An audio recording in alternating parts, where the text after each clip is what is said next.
ডিপজল ভাইকে অশিক্ষিত বলেছে, বিষয়টা খুবই লজ্জাজনক। সে একজন সিনিয়র লোক, তাকে আমরা সবাই সম্মান করি। এই জায়গায় অশিক্ষিত গেলে কি করলো আমি বুঝলাম না। সেখানে সে ভোট করে ভোটে জয়ী হয়েছে।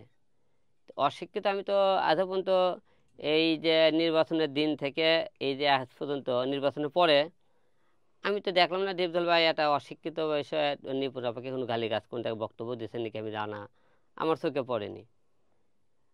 আর ডিপজল ভাই, আমি তার সাথে চলাফেরা করে দেখছি, আমি তার ওখানে শুটিং করছি, সে আমাকে খুব আদর করে, তার সাথে খুব ভালো সম্পর্ক আমার ডিপজল ভাইয়ের সাথে। সেই হিসেবে আমার মনে হয় নিপুণ আপা অশিক্ষিত বলে বিষয়টা ঠিক করেনি।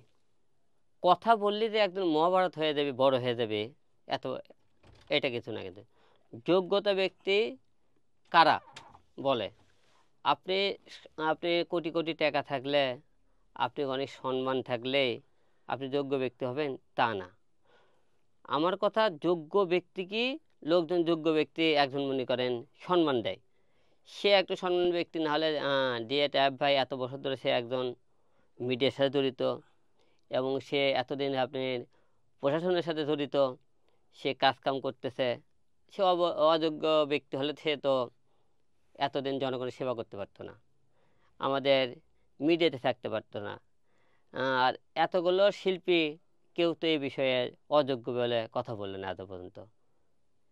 এ সমস্ত অসুখে নিপুণ আপাকে কেউ উস্কে দিয়ে এই সমস্ত বলাইতেছে।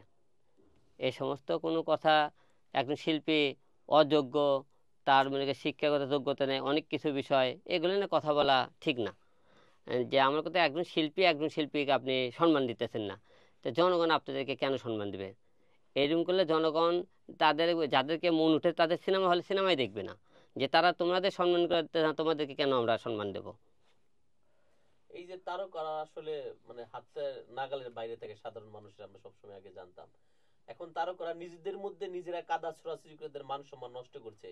এবং এই কারণেও কি মনে হয় কিনা যে সিনেমা থেকে মানুষ মুখ ফিরিয়ে নিচ্ছে, সিনেমা চলচ্চিত্র ধ্বংসের একটা কারণ এটাও হতে পারে কিনা? হতে পারে। অনেক লোক মনে করেন তার পছন্দে তার কথাবার্তা, তার মনে করেন আক্ষেপ, একটা লোকের আছে একে এত ভালোবাসতাম, এই লোকটা বেয়াদব, এই বেয়াদবি কথাবার্তা বলে, বেয়াদবি চলাফেরা, আর ব্যবহার খারাপ। জনগণ তো আমাদের এই ব্যবহারগুলো দেখতে পারে, সোশ্যাল মিডিয়ার মধ্যে বুঝতে পারে এই ব্যক্তিটা কতটা ভালো, দেন এই তো বেয়াদব, এই খুব খারাপ, এখন আমরা দেখবো না। এটা তো জনগণের রাগ হইতেই পারে আমার উপর, এই সালা বেয়ার কথাবার্তা বলবো না। আপনারা দেখছেন কিন্তু, যার মনে করেন জনগণ মনে করেন ভালো যখন লাগে তখন কিন্তু হলে যায় না, এই লোকটা খুবই ভালো ব্যবহার, সে সিনেমা অভিনয় ভালো, কিন্তু হলে দেখতে যায়। যখন দেখতে এই লোকটা ব্যবহার খারাপ, কবে না এ খুব বেয়াদব, এই খারাপ, সিনেমা দেখতে যাবো না।